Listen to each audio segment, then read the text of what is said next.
Isang magandang araw mga tagapakinig.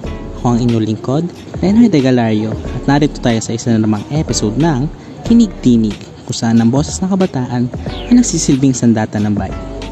Ngayong araw ay tatalakayin natin ang usapin sa lagay ng kahandaan ng Pilipinas sa pagdating ng Dabiguan o ang lindol na matagal nang minamanmanan ng mga eksperto dahil sa inaasahang lakas nito na magnitude 7 at inaasahang wawasak sa malaking parte ng Metro Manila. Ngunit ang tanong na bumapagabag ngayon sa isipan ng mga tao ay, tunay nga bang handa na tayo sa sakaling dumating na ito?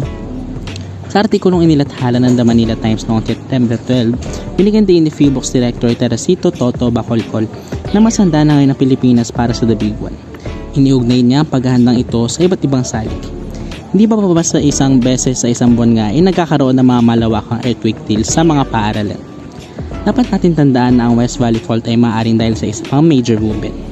Sa mga nakaraang briefing, pinakita ng Philippine Institute of Volcanology and Seismology na mga pag-aaral na nagpapakita ng West Valley Fault ay gumalaw ng 4 na beses na nakalipas na 104 taon.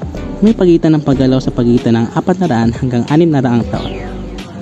Ang huling malaking kaganapan ng lindol na nabuo ng paggalaw ng fault ay noong 1658. Batay dito, maaaring mangyari ang isang malaking paggalaw sa ating henerasyon.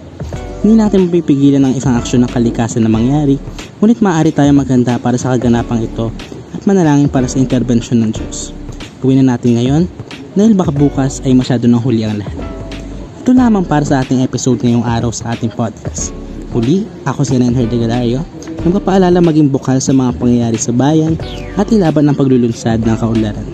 Ito ang Kinig-Tinig Podcast at maraming salamat sa pakikinig. Muli, isang magandang araw sa inyong lahat.